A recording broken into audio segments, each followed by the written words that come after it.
जय राधा माधव कुंज बिहारी।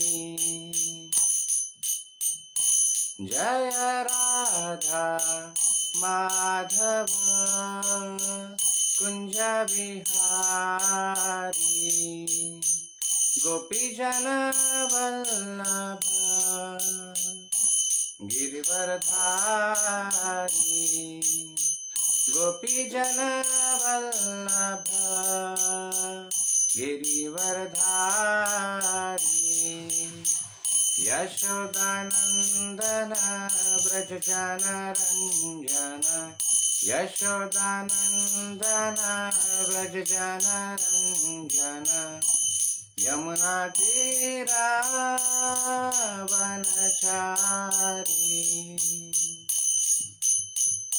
यमुना तीरावनचारी। जय राधा माधव कुंज बिहारी। जय राधा माधव कुंज बिहारी। जय गोपीजन वल्लभ गिरिवरधारी। जय गोपीजन वल्लभ गिरिवरधारी। यशोदानंदन व्रज जनरंजन।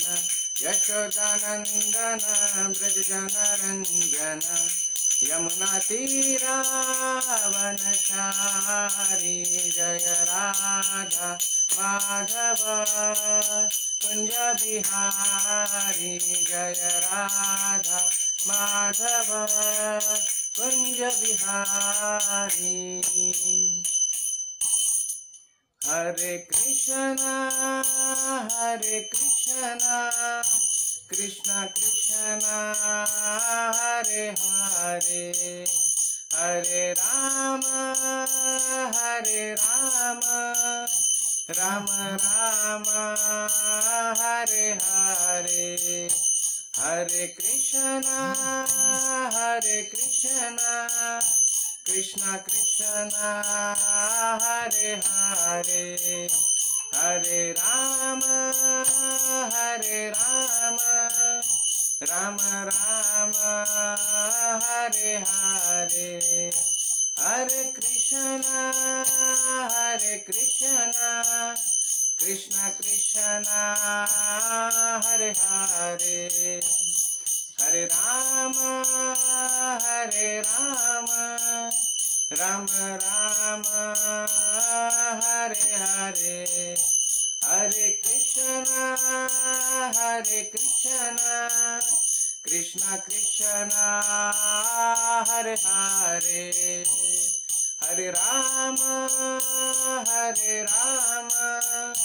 राम राम हरे हरे। जय प्रभुपद जय प्रभुपद। प्रभुपद जय प्रभुपद। प्रभुपद प्रभुपद जय प्रभुपद।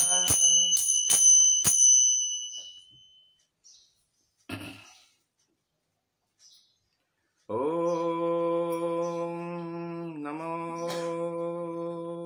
भगवते वासुदेवाय। ओम नमो भगवते वासुदेवाय। ओम नमो भगवते वासुदेवाय। नारायणं नमस्कृत्यं नरं चैव नरोत्तमं देवीं सरस्वतीं व्यासं ततो जयमुदीरये। नष्टप्रायेषु अभद्रेषु नित्यं भागवत सेवया भगवती उत्तमा श्लोके भक्तिर्भवति नैष्ठिकी। कृष्णाय वासुदेवाय देवकी नंदनाय च नंदगोपकुमाराय गोविंदाय नमो नमः।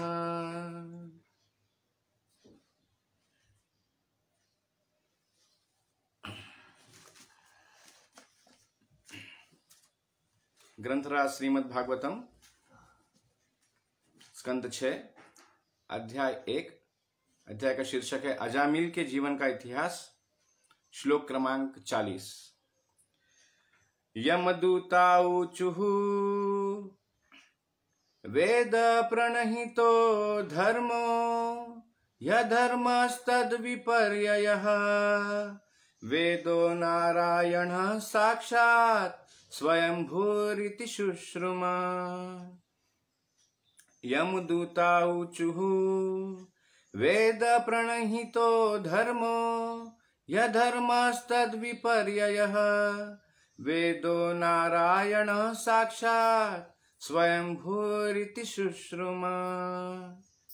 यमदूताऊचुः वेद प्रणहितो धर्मो यधर्मस्तद्विपर्ययः वेदो नारायणः साक्षात् स्वयंभूरिति शुश्रुमा। शब्दार्थ। यमदूतः ऊचुः यमदूतों ने कहा। वेद चारों वेद साम यजु ऋग तथा अथर्व से। प्रणिहितः स्वीकृत संस्तुत। धर्मः धार्मिक सिद्धांत। ही निसंदेह। अधर्मः अधार्मिक सिद्धांत। तत् विपर्ययः उसके विपरीत जो वैदिक आदेशों द्वारा समर्थित नहीं है। वेदः ज्ञान के ग्रंथ वेद। नारायणः साक्षात प्रत्यक्ष पूर्ण पुरुषोत्तम भगवान नारायण के शब्द होने से। स्वयं भूः स्वतः जन्मा आत्मनिर्भर नारायण की श्वास से प्रकट होने वाला तथा अन्य किसी से न सीखा हुआ। इति इस प्रकार। शुश्रुमा हमने सुना है। अनुवाद एवं तात्पर्य कृष्ण कृपा मूर्ति ऐसी भक्ति वेदांत स्वामी महाराज श्रील प्रभुपाद द्वारा। श्रील प्रभुपाद की जय। यमदूतों ने उत्तर दिया, जो वेदों द्वारा संस्तुत है वही धर्म है और इसका विलोम अधर्म है। वेद साक्षात पूर्ण पुरुषोत्तम भगवान है, नारायण है और स्वयं उत्पन्न हुए हैं। हमने यमराज से यह सुना है। तात्पर्य।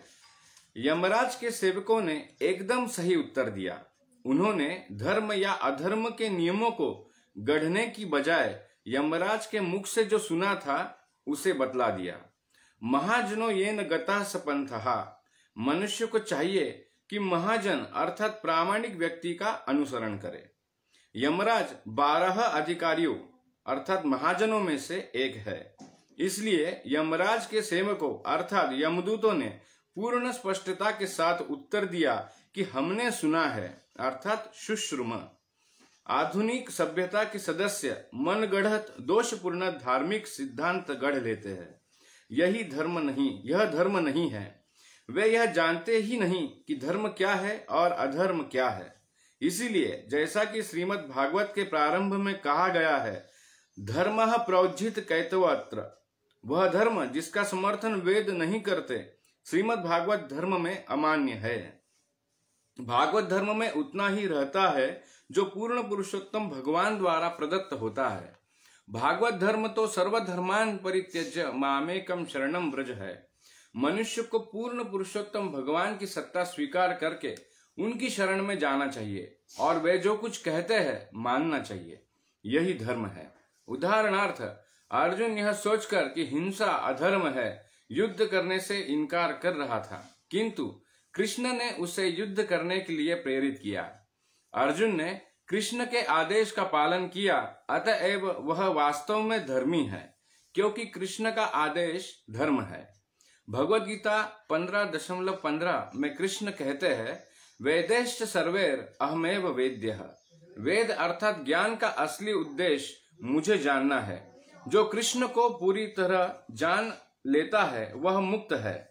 जैसा कि भगवत गीता 4.9 में कृष्ण कहते हैं, जन्म कर्म च में दिव्यम एवं यो वेत्ति तत्वतः त्यक्त्वा देहम पुनर्जन्म नैति मामेति सो अर्जुन।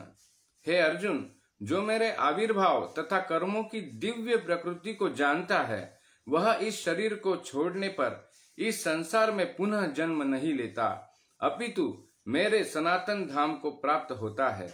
जो कृष्ण को समझता है और उनके आदेश का पालन करता है वह घर को लौटने अर्थात भगवत धाम वापस जाने का पात्र है।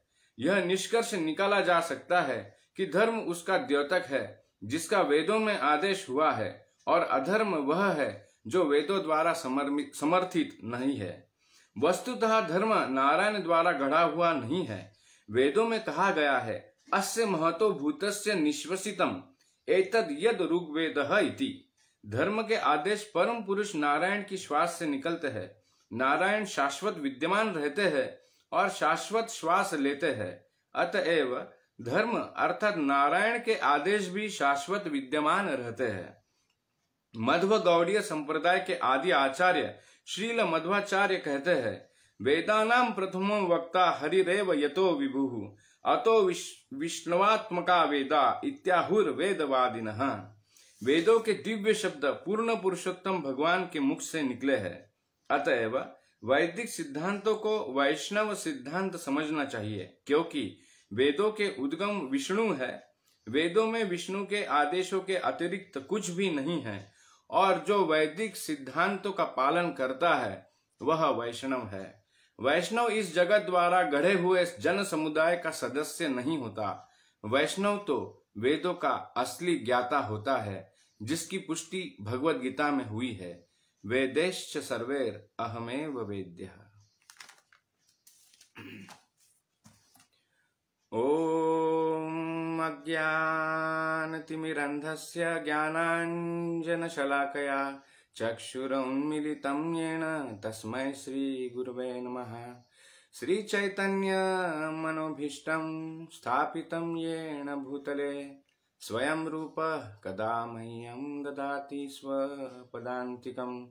वन्देऽहं श्रीगुरु श्रीयुतापदकमलं श्रीगुरून् वैष्णवांश्च श्रीरूपं साग्रजातं सहगण रघुनाथान्वितं तं सजीवं साद्वैतं सावधूतं परिजन सहितं कृष्ण चैतन्य देवं श्रीराधा कृष्ण पदान् सहगण ललिता श्री विशाखान्वितांश्च।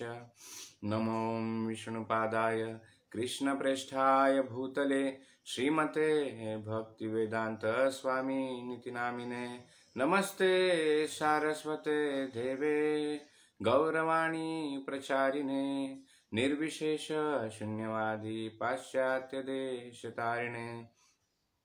वाञ्छाकल्पतरुभ्यश्च कृपा सिन्धुभ्यैव च पतितानां पावनेभ्यो वैष्णवेभ्यो नमो नमः।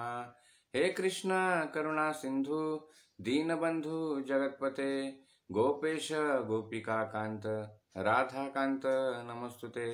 तप्त कांचन गौरांगी राधे वृंदावनेश्वरी वृषभानुसुते देवी प्रणमामि हरिप्रिये। जय श्री कृष्ण चैतन्य प्रभु नित्यानंद श्री अद्वैत गदाधर श्रीवासादि गौर भक्तवृंद। हरे कृष्णा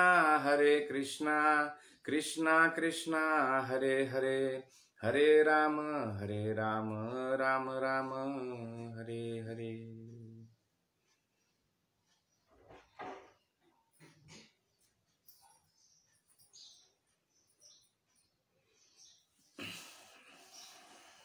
हरे कृष्णा। तो आप सभी भक्तों का पुनश्च एक बार इस श्रीमद् भागवतम कथा के अंतर्गत अजामिल उपाख्यान में आपका स्वागत है। तो सर्वप्रथम समस्त वैष्णव वृंदों के चरणों में कृपा की याचना और साथ ही साथ उनसे प्रार्थना कि जो कुछ मैं भगवत भक्ति में और इस भागवतम में कहने का प्रयास कर रहा हूँ तो कृपया मेरे सारे अपराधों को क्षमा कर वो मुझे अपना आशीर्वाद प्रदान करे, ताकि कुछ शब्द मैं जुटा पाऊं। हरे कृष्णा।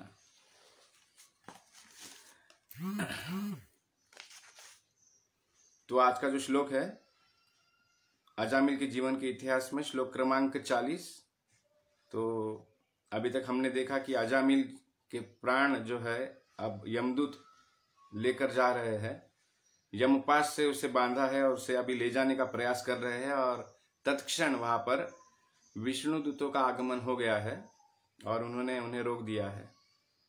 तो पिछले कुछ श्लोकों में इनमें कुछ चर्चा, कुछ संवाद चल रहा था, और पिछले श्लोक में विष्णु दूतों द्वारा यमदूतों को बहुत सारे प्रश्न पूछे गए। जैसे कि हम थोड़ा सा एक श्लोक अगर पीछे जाकर देखते हैं तो उसमें हमें समझ में आता है कि विष्णु दूतों ने पूछा है कि दूसरों को दंड देने की विधि क्या है, दंड के वास्तविक पात्र कौन है, क्या सकाम कर्मों में लगे सारे कर्मी दंडनीय है या उनमें से केवल कुछ ही।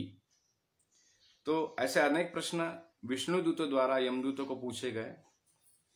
अब इस चर्चा को हम संवाद भी कह सकते हैं और विवाद भी। तो विवाद अर्थात विपरीतवाद और संवाद, तो चर्चा चल रही है। तो संवाद इसलिए कहेंगे क्योंकि दोनों भी धर्म की ही बात कह रहे हैं। यमदूत भी धर्म की बात कह रहे हैं और विष्णुदूत भी धर्म की ही बात कह रहे हैं। और विवाद हम इसलिए कहेंगे क्योंकि यमदूतों का कहना है कि अजामिल पापी है, उसने बहुत पाप किए हैं। 3 प्रकार से उसने पाप किए हैं, मानसिक, वाचिक और कर्म से। तो इस प्रकार ये जो 3 यमदूत है वह कह रहे हैं कि वह पापी है, और विष्णुदूत कह रहे कि हाँ वह पापी था। तो यहां पर टेंस में फर्क आ गया है। यमदूत प्रेजेंट टेंस में बात कर रहे हैं, वर्तमान काल में, कि वह पापी है, लेकिन विष्णुदूत कह रहे कि नहीं वह पापी था। भूतकाल की बात कर रहे, अब वह पापी नहीं रहा। तो हम प्रयास करेंगे आज का श्लोक, जैसे कि आज का हम अनुवाद फिर से एक बार पढ़ेंगे कि यमदूतों ने उत्तर दिया, जो वेदों द्वारा संस्तुत है वही धर्म है और इसका विलोम अधर्म है। वेद साक्षात पूर्ण पुरुषोत्तम भगवान है, नारायण है और स्वयं उत्पन्न हुए हैं। हमने यमराज से यह सुना है। तो बहुत ही सुंदर, यहाँ पर प्रभुपाद जी भी अपने तात्पर्य में लिखते हैं कि यमराज के सेवकों ने एकदम सही उत्तर दिया।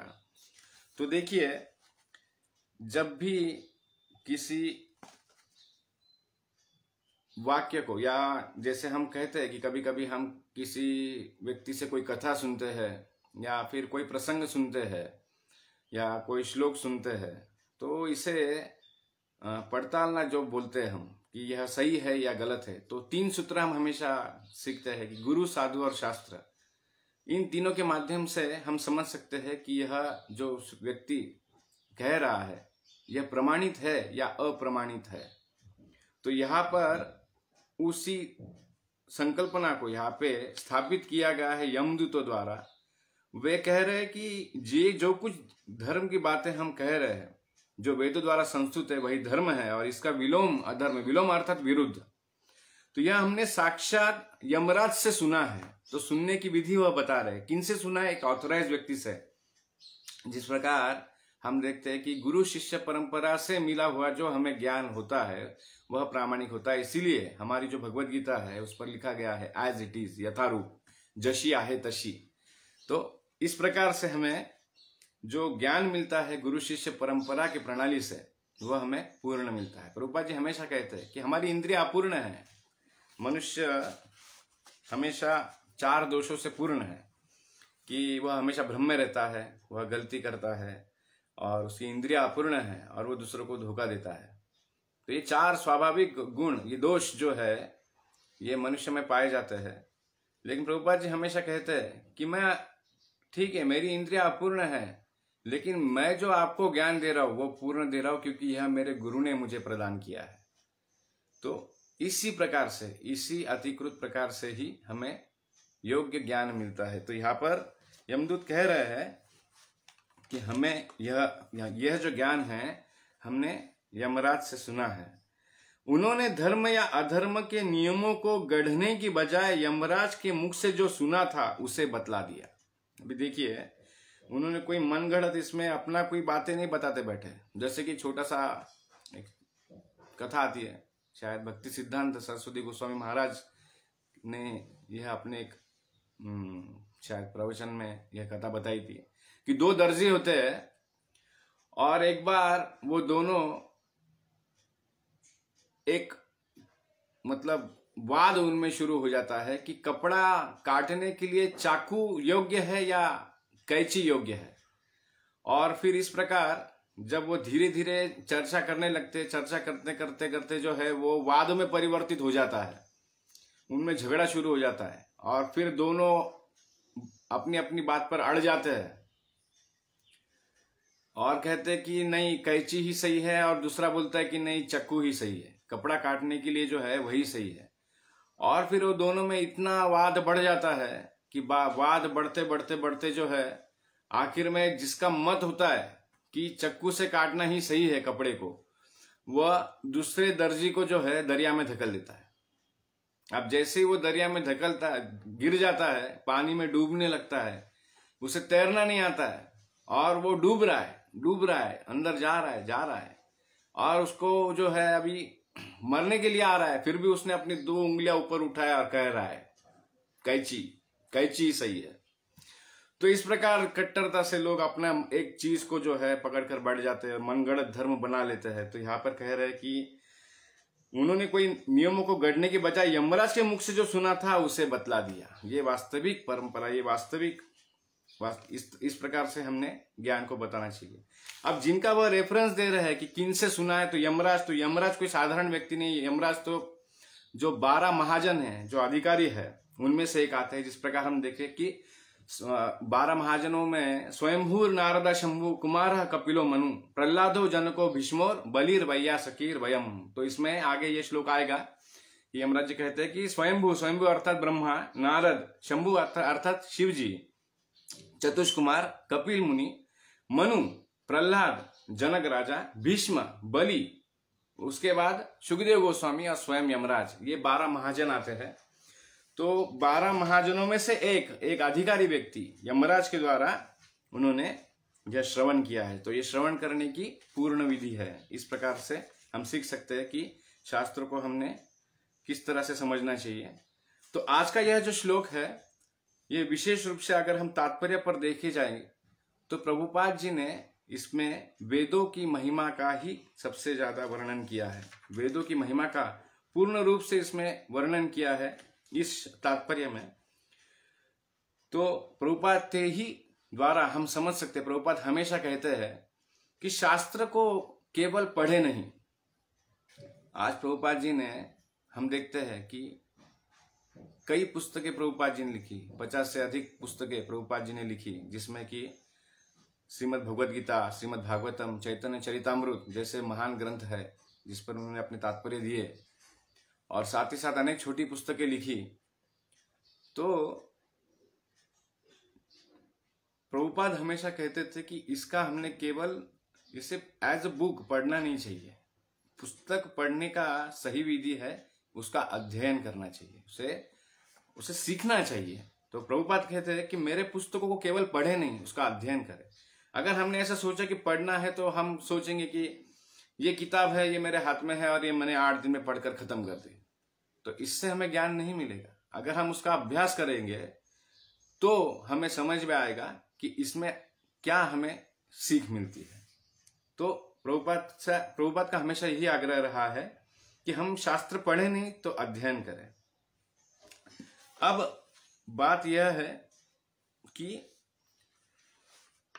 ये दोनों में जो संवाद चल रहा है, तो अब ये निर्णायक स्थिति में धीरे धीरे आ रहा है। यहाँ पर विष्णुदूत अपने मतों का और अपने जो साक्षी है, जिस तरह से हम कोर्ट में देखते हैं कि 2 वकील होते हैं, तो जो अपराधी होता है उसके तरफ का जो वकील होता है वो अपनी तरफ से सारे दलीलें रखता है, बोलता है कि किस तरह से यह व्यक्ति मतलब निरपराध है, और जो दूसरा वकील होता है वह अपने पूरे जो साक्षीदार होते हैं, जो कानून के तहत जो नियम होते हैं, इन सारी चीजों को रखकर वह बताता है कि किस तरह से यह व्यक्ति अपराधी है।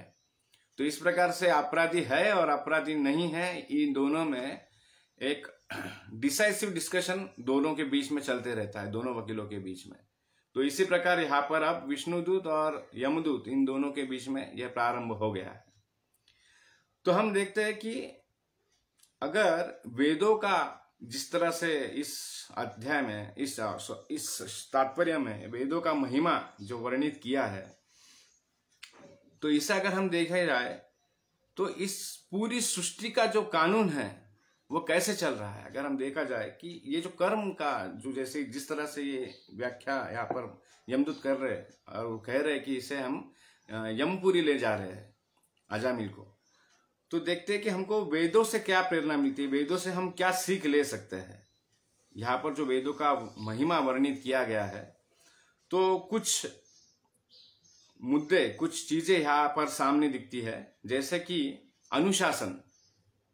एक होता है अनुशासन, दूसरा है दिशा, तीसरा है दिशा दर्शक या जिसे हम कहेंगे निर्देशक, चौथा है कि फैसला, निश्चय या डिसीजन, और पांचवा है गंतव्य स्थान, अंतिम गंतव्य स्थान।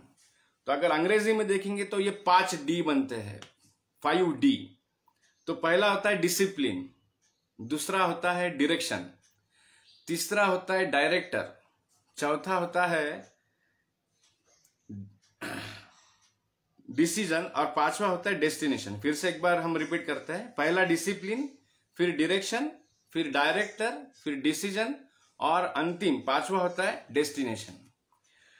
तो प्रथम बात अगर ली जाए पहले डी की, डिसिप्लिन की, तो डिसिप्लिन, अनुशासन, ये शब्द सुनते ही हमारे सामने एक पिक्चर सामने आता है मिलिट्री वालों का, सैनिकों का। अगर हम उनका जीवन देखें तो सैनिकों का जो जीवन होता है बहुत ही अनुशासित होता है, बहुत अनुशासन। तो अगर देखा जाए तो यह जो डिसिप्लिन है, तो हम ये वेदों से देख पाते हैं, शास्त्रों से सीख पाते हैं कि व्यक्ति डिसिप्लिन होता है। तो ठीक है, अगर हम थोड़ी देर के लिए मान ले कि कोई व्यक्ति अगर भगवान पर विश्वास नहीं रखता है, वह नास्तिक है, लेकिन फिर भी हम समाज में ऐसे लोग दिखते हैं कि वो बड़े डिसिप्लिन होता है। वो सुबह उठना, एक्सरसाइज करना, और कोई गलत चीजों का व्यसन नहीं करना, और हमेशा सत्कार्य करना, झूठ नहीं बोलना, माता पिता की सेवा करना, ये सारे कार्य वो करते हैं। ये सारे कार्य करते हैं, डिसिप्लिन में रहते हैं। फिर प्रश्न ये आता है कि ऐसे रहने से, इस प्रकार की जो उनकी दिनचर्या है, ऐसे रहने से आगे क्या उन्हें कोई दिशा मिल रही है? ये जो जीवन है उनका, इससे कोई उन्हें दिशा मिल रही है? तो वेदों के द्वारा अगर हम देखा जाए, अगर हम वेदों का आश्रय लेते हैं और उसके द्वारा अगर देखा जाए, तो डिसिप्लिन से ही हमें डायरेक्शन अर्थात दिशा मिलती है। तो शास्त्र हमें क्या दिशा बता रहा है कि हमको वो गंतव्य स्थान, अंतिम गंतव्य स्थान, न तद्भासयते सूर्यो न शशांको न पावकः यद गत्वा निवर्तन्ते तद्धाम परमम मम। तो शास्त्र के द्वारा भगवान हमें कह रहे इस डिसिप्लिन के बाद में जो निर्देशन, जो दिशा मिल रही है, डायरेक्शन जो मिल रहा है, उसके द्वारा भगवान हमें अपने गंतव्य के स्थान के बारे में बता रहे हैं कि ऐसा मेरा स्थान है और वह शाश्वत है। वह दुखालय और अशाश्वत नहीं है, वह शाश्वत है। तो अब प्रश्न यह आता है कि डायरेक्शन हमें मिल गया है, हमें तो दिशा मिल गई है कि हम जिस अनुशासन में रह रहे हैं, जिस डिसिप्लिन में, जैसे हमको प्रभुपाद जी ने 4 नियम दिए हैं और 16 माला जप दिया है, तो 4 नियमों का हम पालन कर रहे हैं और 16 माला जप कर रहे हैं, और साथ ही साथ हम शास्त्र अध्ययन कर रहे हैं, और धीरे धीरे इससे हमारे जीवन में परिवर्तन आ रहे हैं। हम एक प्राणियों के स्तर से मनुष्य के स्तर पर आ रहे हैं, और मनुष्य के स्तर पर आके मानवोचित कर्म हम कर रहे हैं। तो ये डिसिप्लिन हमें मिल रहा है। तो ये क्यों कर रहे हैं?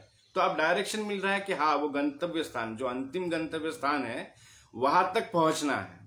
तो जैसे हम देखते हैं कि रूप गोस्वामी ने इसमें और डिटेल 64 यम और नियम दिए हैं, 32 यम और 32 नियम, तो डूज एंड डोंट्स। तो इस प्रकार हम देखते हैं कि शास्त्रों के ही माध्यम से हमें डायरेक्शंस मिलते हैं कि हमें कहाँ जाना है। अब कहाँ जाना है यह तो पता चल गया, लेकिन जाएंगे कैसे भाई? जैसे फॉर एग्जाम्पल हमें पता चल गया है कि एक स्थान है अमेरिका। अमेरिका वह स्थान है जहां हमें जाना है, पर उसे जाने के लिए हम कैसे जाए? तो यह मार्ग भी हमें वेद ही बताते हैं। वेदों द्वारा ही इसमें संस्तुति की गई है कि जो अभी पहला हमारा डिसिप्लिन हो गया, उसके बाद दूसरा हमारा डायरेक्शन हो गया, अब तीसरा डी अर्थात डायरेक्टर। तो यह तीसरा जो डी है, डायरेक्टर है, यह भी हमें वेद ही बता रहे हैं कि कैसा जाना है। यह भी डायरेक्टर अर्थात गुरु अर्थात अधिकारी वर्ग, यह भी हमको वेद ही देते हैं कि प्रामाणिक गुरु कौन है, प्रामाणिक आश्रय किस प्रकार से लिया जाता है, प्रामाणिक गुरु शिष्य परंपरा क्या है। तो यह भी हमें शास्त्र ही सिखाता है। तो शास्त्र का ही आश्रय लेकर हम तीसरी उपलब्धि अर्थात डायरेक्टर यहां तक हम पहुंचते हैं। तो गुरु वह अधिकारी होते हैं जो हमें यह पूर्ण निर्देशन में हमें रखते हैं कि हमें कहाँ जाना है।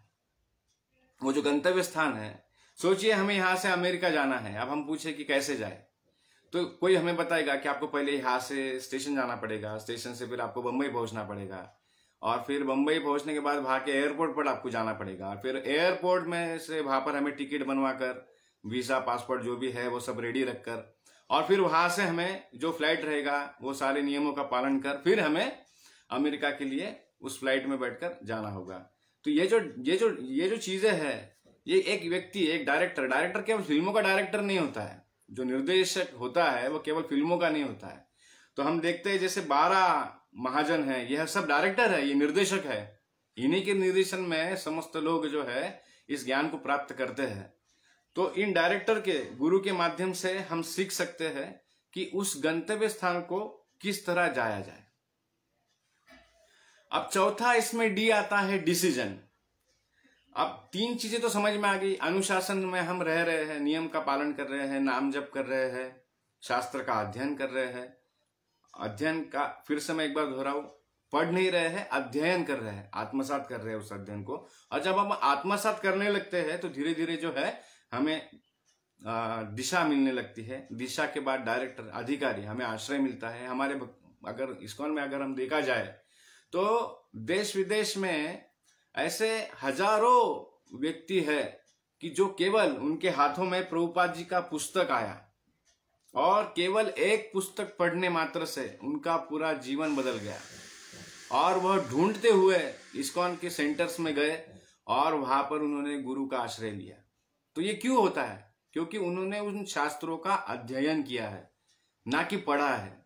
जब वो अध्ययन करते हैं तब जाके वह मन में भाव जागृत होता है कि हाँ, यह जो संस्था है, यह जो परंपरा है, यहाँ से मुझे प्रामाणिक ज्ञान का स्रोत मिलने वाला है, और फिर व्यक्ति दौड़ा चला आता है। तो ऐसे कई स्टोरीज है। इस महीने में बुक मैराथन चल रहा है, अंतिम 3 दिन शेष है, और ऐसे कई बुक डिस्ट्रीब्यूशन स्टोरीज है जिसके बारे में हमें पता चलता है कि केवल प्रभुपाद जी की पुस्तक केवल पुस्तक नहीं है, यह स्वयं कृष्ण है। स्वयं कृष्ण भगवान स्वयं कहते हैं कि ये जो श्रीमद् भागवतम है यह केवल ग्रंथ नहीं है, ये स्वयं मैं हूं, मैं स्वयं हूं। और ये जो ग्रंथ है श्रीमद् भागवतम और श्रीमद् भगवद गीता, चैतन्य चरितामृत, ये जितने भी शास्त्र है, यह अगर वास्तविकता अगर देखा जाए तो ये हर किसी के लिए है। ये क्या कहते हैं, वस्तुपूरक है, सभी के लिए है। लेकिन जब हम इसे पढ़ते हैं तो ऐसा लगता है कि यह केवल मेरे लिए है। यह व्यक्तिपरक हो जाता है, व्यक्तिपूरक यह हो जाता है। ऐसा लगता है कि यह जो शास्त्र है यह केवल मेरे लिए लिखा है, और जब मैं इसे पढ़ूंगा तो इसी से मुझे ज्ञान मिलेगा और इसी से मुझे आनंद मिलेगा। तो यह है वेदों की सबसे बड़ी विशिष्टता कि लिखे सबके लिए है, लेकिन पढ़ने वाला, क्योंकि यह स्वयं भगवान के मुख से निकला, भगवान से स्वयं यह जो ज्ञान है यह निकला है।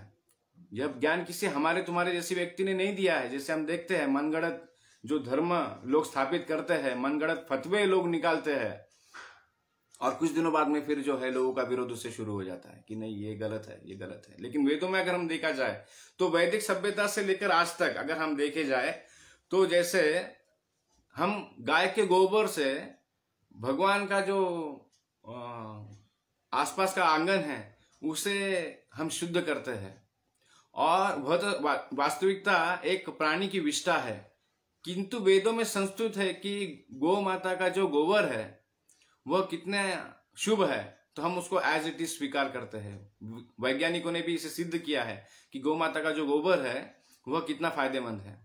साथ ही साथ हम देखते हैं कि हम शंख बजाते हैं, तो शंख एक प्राणी की हड्डी है। अगर हमें किसी की हड्डी का स्पर्श होता है शमशान में तो हम स्नान करते हैं, तो यह एक जीव का हड्डी है, किंतु वेदों में इसका संस्तुति की गई। हम भगवान की आरती के समय शंखनाद करते हैं। तो आज भी इस वैदिक परंपरा का करोड़ों वर्षों से पालन किया जा रहा है।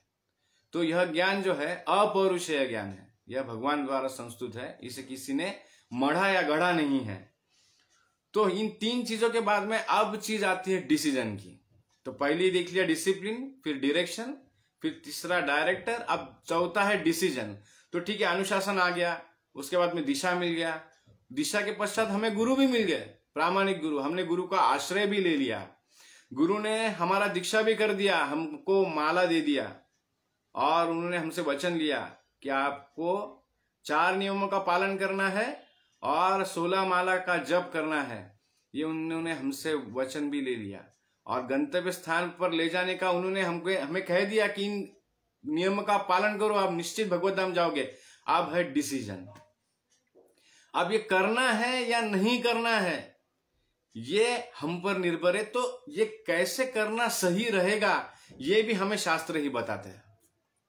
जीव तटस्थ शक्ति में है, तटस्थ शक्ति है जीव, तो स्वयं तो हमेशा वो कंफ्यूज रहता है कि ये करूं या ना करूं, ये चीज मेरे लिए फायदेमंद रहेगी या नुकसान देगी, 16 माला करूं या नहीं करूं, आज अगर 4 किया तो चलेगा या नहीं चलेगा, आज मंदिर जाऊं या नहीं जाऊं, आज अगर ऐसा हुआ तो कैसा होगा। तो हमेशा द्वंद्व में जीव रहता है। तो ये डिसीजन हमने जो लिया है वो कैसा सही है यह भी शास्त्र ही हमें बताता है, वेद ही हमें बताते हैं कि किस प्रकार से आपने डिसीजन ले लिया। नहीं तो भौतिक संसार में हम देखते हैं कि जिनके घर टीवी है उन्हें तो यह हमेशा का रोज का अनुभव होगा कि जब लोग टीवी के सामने बैठते हैं तो वो केवल टीवी नहीं देखते हैं, तो उसके अंदर जो कमर्शियल्स जो एड चलती है उसके अंदर, तो वो एड से जो है व्यक्ति प्रभावित हो जाता है, और वो जो एड बनाने वाला जो कमर्शियल्स बनाने वाला जो रहता है उसका टारगेट ये होता है कि हम ऐसा कुछ प्रेजेंट करें, ऐसा कुछ इस एड में 30 सेकंड में ऐसा कुछ हम बताएं कि जिससे कि दर्शक उठकर हमारा प्रोडक्ट खरीदे।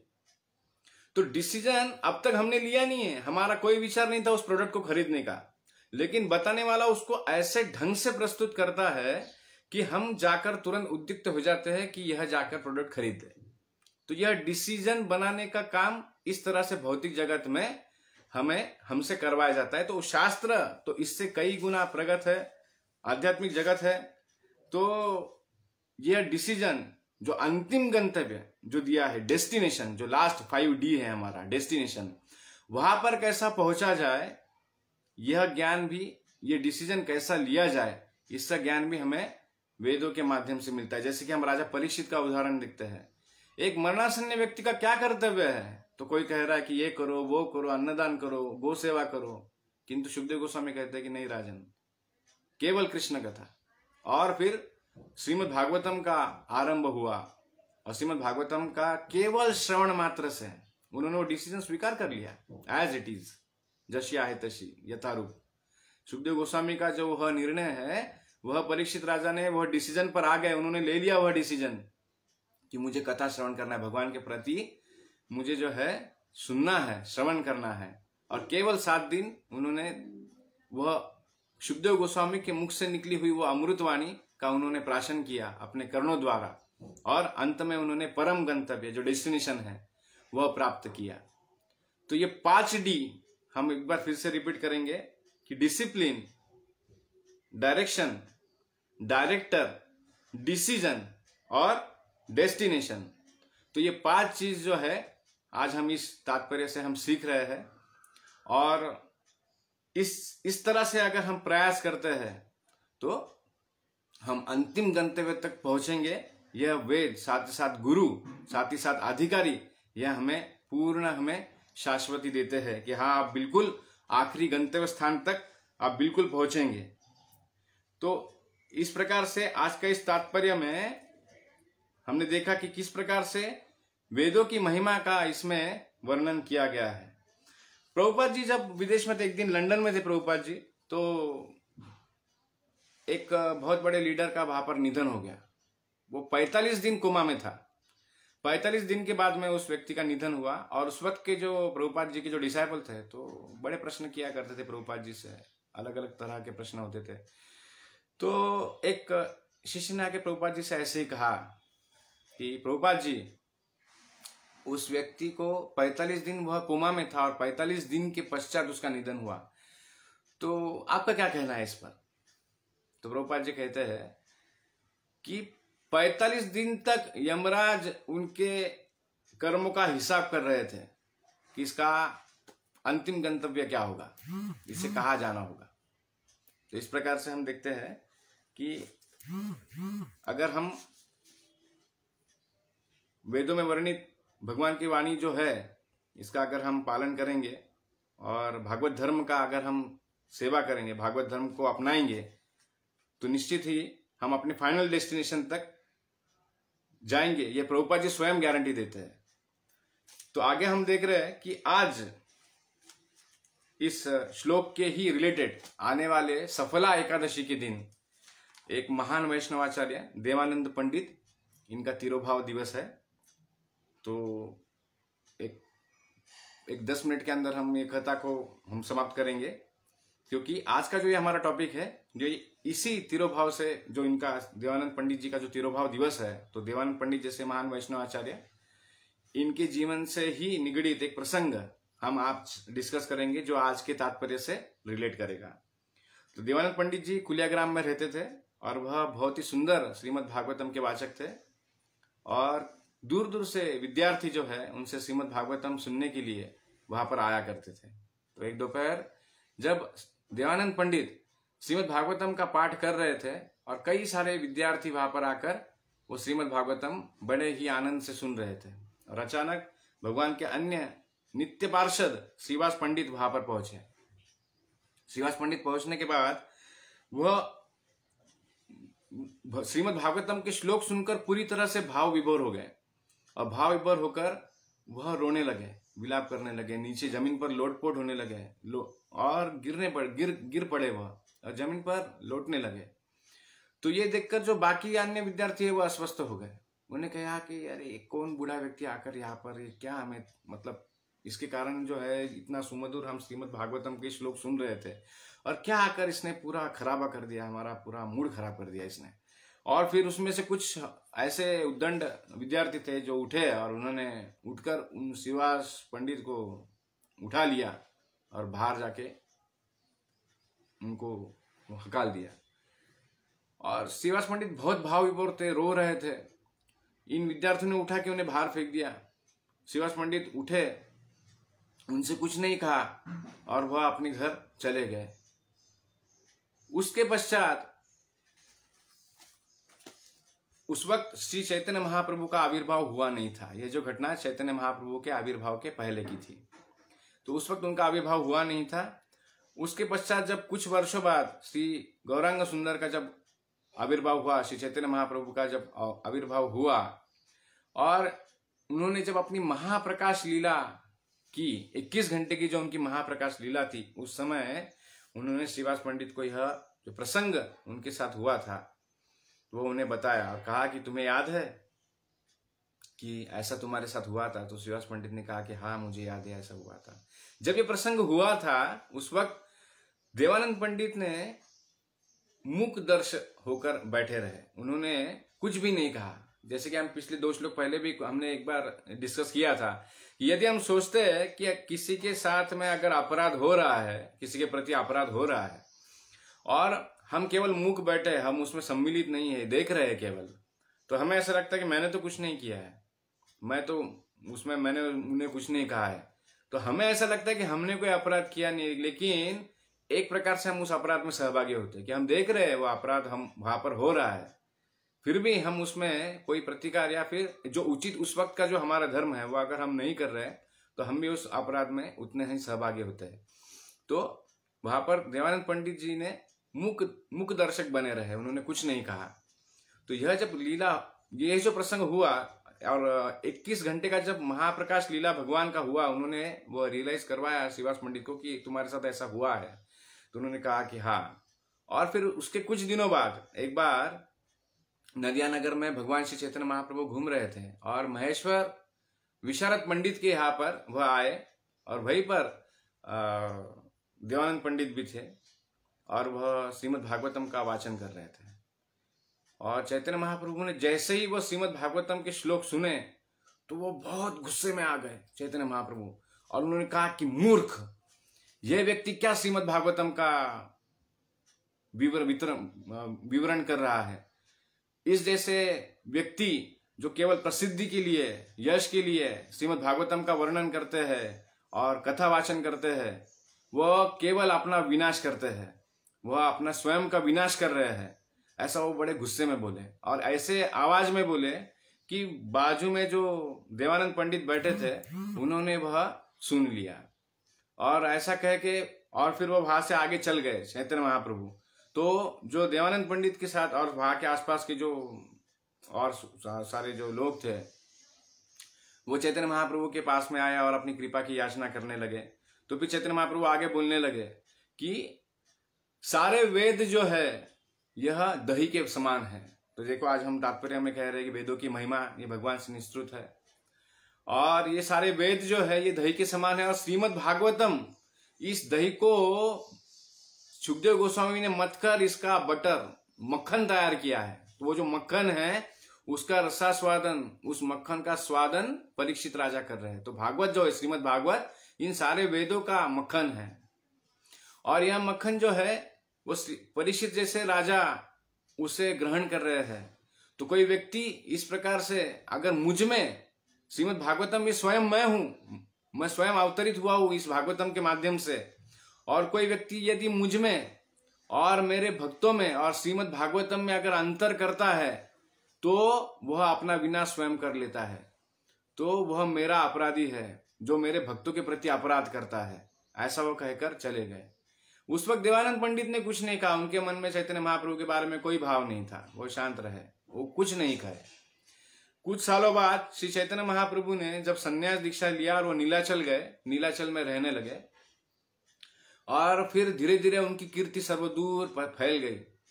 और कहीं ना कहीं देवानंद पंडित के हृदय में एक बात आई कि इतने महान भगवान की भक्त और स्वयं भगवान, और जो मैं उनका संग नहीं ले पाया, मैं उनका कृपा नहीं ले पाया, कितना दुर्भाग्य है मेरा। इस प्रकार से वो मन ही मन सोचने लगे। और फिर कुछ दिनों बाद नीलाचल से चैतन्य महाप्रभु फिर अपने बंगाल में आए गंगा मैया के दर्शन के लिए। नदिया में कुलिया में फिर से वो आए और साथ ही साथ अपने घर आए, बंगाल में आए अपनी माता से मिलने के लिए।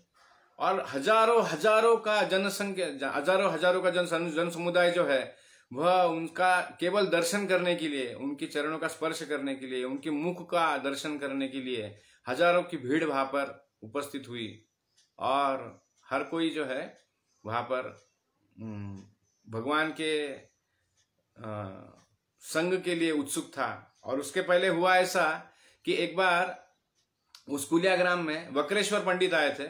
वक्रेश्वर पंडित जो भगवान के बहुत ही महान भक्त, और वो बहुत एक्सपर्ट थे कीर्तन में और डांसिंग में, भगवान के जो कीर्तन और नृत्य में वो बहुत एक्सपर्ट।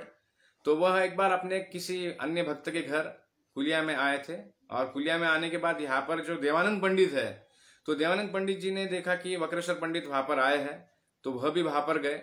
और फिर वहां पे शाम के समय में नृत्य और कीर्तन का आयोजन किया गया था और बहुत ही धूमधाम से शाम में नृत्य और कीर्तन शुरू हुआ। और जैसे जैसे रात बढ़ती गई वैसे वैसे इस नृत्य की और कीर्तन की तीव्रता और बढ़ती गई और असंख्य जन समुदाय वहां पर उपस्थित होकर हरि बोल कहकर उस कीर्तन में आनंद लेने लगा, हरि बोल हरि बोल। इस प्रकार जब वो आनंद लेने लगे तो वक्रेश्वर पंडित नृत्य करते करते करते करते अचानक से गिर पड़े, बेहोश हो गए। वो पूर्ण तरह से भाव विभोर हो गए। और जैसे वो नीचे गिर पड़े तो देवानंद पंडित जी ने उनका जो सर है वह अपनी गोद में लिया, उन्हें बिठाया और उनकी जो चरण धूली है वह उन्होंने अपने कपड़े पर लिया और वह अपने पूरे बदन पर उन्होंने उस चरण धूली को पूरा पोत दिया। वो पूरा चरण धूली उन्होंने अपने शरीर पर ली और जैसे ही एक भक्त की चरण धूली उस देवानंद पंडित जी के शरीर पर लगी, वहीं से उनका भक्तिमय जीवन का प्रारंभ शुरू हो गया। तो जब ये भक्तिमय जीवन प्रारंभ शुरू हो गया और फिर तीव्रता से उन्हें लगने लगा कि मुझे एक बार चैतन्य महाप्रभु का दर्शन करना है।